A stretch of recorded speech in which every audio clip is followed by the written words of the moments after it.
राजा की प्रेम कहानी। सालों पहले राजा नाथ का शासन सेवानगर पर हुआ करता था। राजा की 3 रानियां थीं।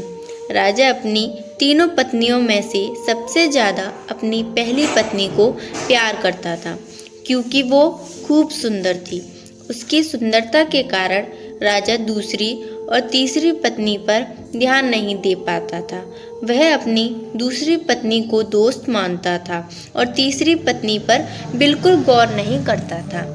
इधर राजा की तीसरी पत्नी उससे बेहद प्रेम करती थी, लेकिन राजा को तीसरी रानी का प्यार कभी दिखाई ही नहीं दिया। वो हरदम अपनी पहली पत्नी के साथ ही व्यस्त रहता था। ऐसा होते होते कई साल बीत गए। रोज राजा की तीसरी पत्नी इसी उम्मीद में रहती थी कि राजा आज उसके पास आएंगे, आज वो कुछ प्रेम भरी बातें करेंगे, लेकिन ऐसा कभी कुछ नहीं हुआ। इसी तरह कुछ वर्ष बीत गए। एक दिन राजा नाथ अचानक से गंभीर बीमार हो गए। उनकी तबीयत देखते ही देखते खराब होती गई और उनके जीवित रहने की उम्मीद कम हो गई। तब राजा ने अपनी पहली पत्नी को बुलावा भेजा।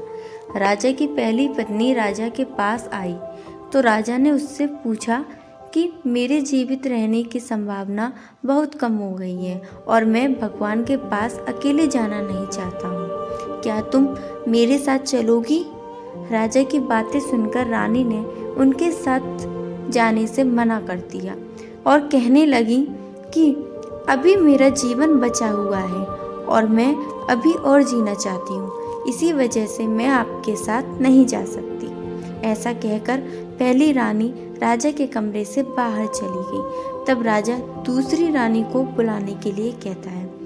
दूसरी रानी को जब पता चलता है कि राजा अपने अंतिम क्षण में है और वो अपने साथ अपनी पत्नी को लेकर जाना चाहते हैं, तो वो राजा के पास जाने से ही मना कर देती है।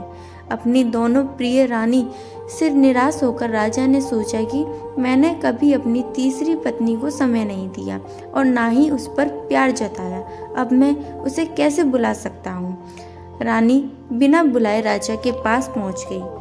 तीसरी रानी को राजा की इच्छा पता होती है, इसलिए वह सीधे राजा से कहती है, स्वामी, मैं आपके साथ चलने के लिए तैयार हूँ। रानी की बात सुनकर राजा को बहुत खुशी हुई। साथ ही उन्हें यह निराशा हुई कि उसने सारी जिंदगी उस रानी से ठीक तरह से प्यार नहीं जताया, लेकिन यही मुझसे सबसे ज़्यादा प्रेम करती है। उसी वक्त राजगुरु एक जाने माने वैद्य को लेकर आते हैं, जो राजा की तबीयत को ठीक कर देता है। राजा ठीक होते ही अपनी तीसरी रानी से प्रेम करने लगा। हमेशा अपने करीब राजा ने अपनी तीसरी रानी को ही रखा और दोनों खुशी खुशी राजमहल में जीवन जीने लगे। कहानी से सीख: किसी को सुंदरता से प्रेम नहीं करना चाहिए, बल्कि उसके दिल और आचरण से प्यार करना चाहिए।